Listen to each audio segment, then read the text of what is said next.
వి gold trusted gold buyers. మీరు తాకట్టు పెట్టిన బంగారాన్ని విడిపించి ఈ రోజు ఉన్న మార్కెట్ ధరకు కొనబడును.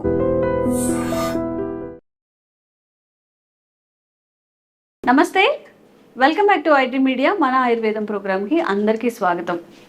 షుగర్లు, బీపీలు ఇప్పుడు కామన్ అయిపోయాయి. ఇంటికి ఒక షుగర్ పేషెంట్, బీపీ పేషెంట్ ఉన్నారు అంటే అతిశక్తి కాదు. మన ఇంట్లో, పక్కింట్లో, ఎదురింట్లో అందరి ఇళ్ళల్లో కూడా ఒక షుగర్ పేషెంట్ అనేవాళ్ళు కామన్గా ఉంటారు. మనకి ఫుడ్ హ్యాబిట్స్ ఏమో ఎక్కువ అన్నం తినేయడం, చక్కగా దద్దోజనం, పులిహోర అన్నీ వేసుకొని తింటూ ఉంటారు కదా. మరి షుగర్ ఉన్నప్పుడు ఇలా రైస్ కంటెంట్ ఎక్కువగా తీసుకున్నప్పుడు షుగర్ లెవెల్స్ హైక్ అయ్యే అవకాశాలు చాలా ఉంటాయి. చక్కగా అన్నం తింటూనే షుగర్ని ఎలా తగ్గించుకోవాలి, వీటి కోసం మీరు చాలా సెర్చ్ చేస్తుంటారు కదా. ఎందుకంటే చపాతీలు, పుల్కాలు ఎన్ని తిన్నా కానీ ఎండ్ ఆఫ్ ద డే కొంతమందికి అన్నం కొంచెమైనా తినకపోతే, లేదా అన్నం తినకపోతే స్టమక్ ఫుల్ అయినట్టుగా ఉండదు. సో కాస్త కొన్నాళ్ళు డైట్ చేసి మళ్ళీ రైస్కే వస్తారు. ఈ విషయం గురించి తెలుసుకుందాం. అన్నం తింటూనే షుగర్ని కంట్రోల్ చేసుకోవడం ఎలాగా. ప్రస్తుతం అంతా ఉన్నారు వంటింటి చిట్కాలకు కేర్ ఆఫ్ అడ్రస్ అయిన మధుసూదన్ శర్మ గారు. వారితో మాట్లాడి ఒక చక్కని పరిష్కారం అయితే తెలుసుకుందాం. నమస్తే సార్. నమస్తే మా సార్, అందరి సంగతి ఏమో కానీ ఈవెన్ నాకు కూడా అంటే అన్నం తినకపోతే ఆ డే ఇన్కంప్లీట్ అనమాట. మనం ఎన్ని చిరుతిళ్ళు తిన్నా, ఎంత చపాతీలు తిన్నా, ఈవెన్ చికెన్, మటన్ తిన్నా కూడా కొంచెం అంత అన్నం తినకపోతే ఏదో డిస్సాటిస్ఫాక్షన్ ఆ రోజంతా. ఒక 2 రోజులు తినకపోతే దిగులు. సో ఇలాంటి సిచ్యువేషన్ చాలామంది ఫేస్ చేస్తుంటారు కదా. షుగర్ ఉన్న వాళ్ళలో ప్రత్యేకించి అన్నం తినకుండా ఉండలేని వాళ్ళకి తింటూనే షుగర్ తగ్గించుకునేవి ఏమైనా ఉన్నాయా ఆహార పదార్థాలు? మీకు చాలా మంచి ప్రశ్న అడిగారమ్మా. ఈ రోజుల్లో షుగర్ వ్యాధిగ్రస్తులు రోజుకు విపరీతంగా పెరిగిపోతున్నారమ్మా. వీళ్ళకు నిజంగా అన్నప్రాసన టైం నుంచే అన్నం అలవాటైన ప్రాణాలు స్టార్ట్ చేస్తాం మనం. సో మధ్యలో మానుకోలేరు. మన బాడీలు అన్ని రైస్ బాడీలు అయిపోయాయి. ఎగ్జాక్ట్లీ చెప్పారమ్మా. సో రైస్ నుంచి దూరంగా ఉండలేరు. ఇట్లా చూస్తే షుగర్ పెరుగుతుందని భయము. ఈ మానసిక వ్యధ వల్ల షుగర్ మరింత పెరుగుతుందమ్మా. రైస్ పూర్తిగా మానేసరికి చాలా మందిలో ఈ సైకలాజికల్ గా లోపల ఇదైపోయి షుగర్ మరింత కూడా పెరిగేటువంటి పరిస్థితి ఏర్పడుతుందమ్మా. సో దీని గురించి కొంచెం బ్రాడ్ గా 2 రకాలు చెప్తాను నేను. అసలు sugar controllable sugar, uncontrollable sugar అని చెప్పేసి బ్రాడ్ గా 2 రకాలుగా చెప్పుకోవచ్చు. సో ఈ కంట్రోలబుల్ షుగర్ ఉన్నటువంటి వాళ్ళు, షుగర్ నియంత్రణలో ఉన్నటువంటి వాళ్ళు ఈ రైస్ కొద్ది ప్రమాణంలో నేను చెప్పినటువంటి పద్ధతిలో వాడుకోవడంలో తప్పలేదమ్మా. అన్కంట్రోలబుల్ షుగర్ ఉంది కానీ, అదేవిధంగా ఇన్సులిన్ వాడవలసినటువంటి పరిస్థితి ఉన్నప్పుడు కానీ మరి ఇది మాత్రం మంచిది కదమ్మా. వైట్ రైస్ కూడా మంచిది కదా. ఎందుకంటే ఇందులో ముఖ్యంగా పాలిష్డ్ రైస్లో దాదాపు 75% పిండి పదార్థాలు ఉంటాయమ్మా. ఈ పిండి పదార్థాలు తెచ్చేటువంటి తంట వలన ఈ సమస్య అంతా కలుగుతుంది. కాబట్టి మరి ఎక్కువ శాతంలో ఈ పిండి పదార్థాలు ముఖ్యంగా ఈ పాలిష్ రైస్లు ఉంటాయి. కాబట్టి ఆ అన్కంట్రోలబుల్ షుగర్ ఉన్నటువంటి వాళ్ళలో మాత్రం వాడకూడదమ్మా. షుగర్ నియంత్రణలోకి వచ్చిన తర్వాత కాబట్టి మళ్ళీ వాడుకోవచ్చు. అదొక్కటి మన ప్రేక్షకులు కొంచెం గమనించుకోవాలన్నమాట. సో మరి ఈ యొక్క రైసు ఇంతకుముందే అనుకున్నాం, అన్నప్రాసన టైం నుంచే మన బాడీలు అంతా అలవాటు పడిపోయినటువంటి దేహాలు కాబట్టి ఉండలేము, తినాలి, ఏదో కొద్ది ప్రమాణం తిన్నా సాటిస్ఫై, ఆ సెటైటీ సెంటర్ లాగుతుంటుందమ్మా. సో దీనికి నేను పద్ధతులు చెప్తానమ్మా. సో తీసుకునేటువంటి విధానంలో కూడా సో రోజు ఏదో ఒక టైం అమ్మా. సో ఉదయం పూట కానివ్వండి, మధ్యాహ్నం పూట కానీ, రాత్రి కానీ, అంటే డిన్నర్ టైంలో కానీ, లంచ్ టైం, ఏదో ఒక టైంలో నేను చెప్పినటువంటి పద్ధతిలో రైస్ను ఉపయోగించుకోవడం వల్ల పెద్ద ఇబ్బంది ఉండదమ్మా. ఎలాగంటే మా దాదాపు ఒక 60 to 80 grams మాత్రమే రైస్ తీసుకోవాలి. మీరు అన్నారు కదమ్మా కొద్దిగా తినంది సాటిస్ఫాక్షన్ ఉండదని చెప్పేసి. సో లిమిటెడ్గా రైస్ తీసుకోవాలి.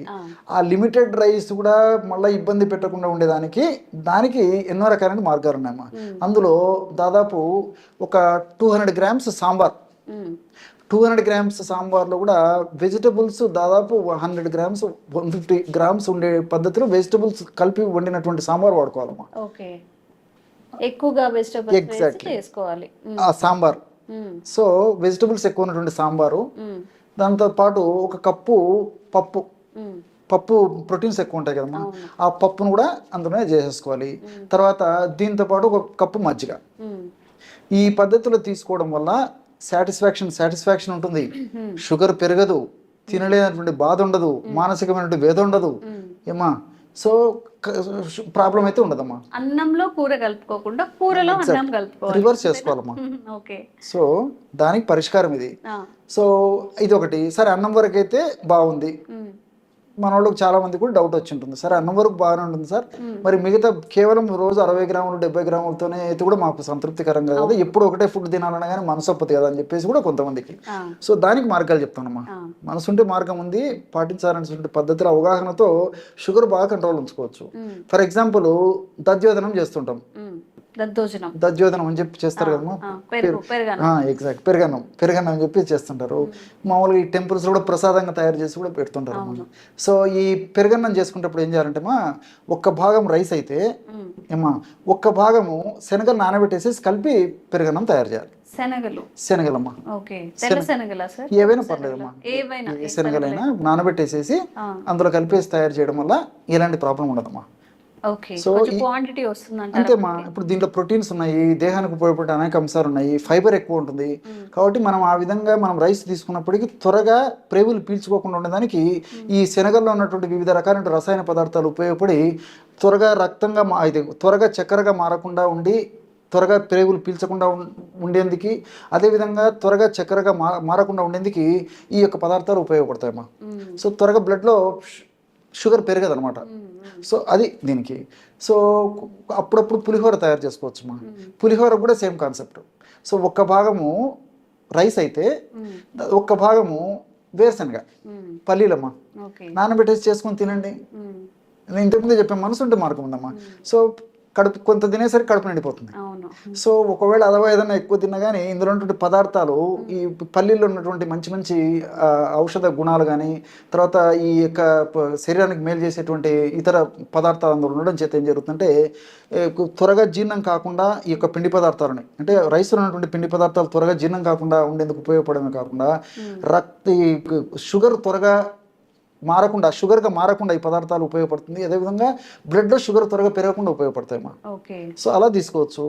కిచిడి గురించి చెప్పుకోవాలంటే కిచిడిలో కూడా మా ఏదో ఒక దాల్ కలిపేసేది, ఒక భాగం కిచిడి అయితే ఒక భాగం దాలు. దాంట్లో కావాలంటే మీరు ఈ వెజిటబుల్స్ ఏమైనా కలుపుకొని చేసుకోవచ్చు. ఎగ్జాక్ట్లీ, ఏదన్నా ఒక వెజిటబుల్స్ ఏమైనా కలుపుకొని తీసుకున్నా ఏమా. సో మనకు అన్నం తినామన్నట్టు సంతృప్తి కలుగుతుంది, వెరైటీగా తినామన్నట్టు సంతృప్తి కలుగుతుంది. సో షుగర్ పెరగదు కాబట్టి ఒక మానసికమైన కాన్ఫిడెన్స్ కలుగుతుంది, నాకు షుగర్ పెరగదు, మంచి ఆహారం తీసుకుంటారని చెప్పేసి. సో ఇలా మనసుంటే మార్గం ఉంది కాబట్టి మరి రైస్ వాడినప్పటికీ షుగర్ వ్యాధిగ్రస్తులు ఈ పద్ధతిలో వాడుకోవడం వల్ల ఎలాంటి ఇబ్బంది ఉండదమ్మా. ఓకే, ఆహారం అంటే అన్నాన్ని పూర్తిగా స్కిప్ చేయక్కర్లేదు, అన్నం తింటూనే కర్రీస్ ఎక్కువ తినడము. ఎగ్జాక్ట్లీ.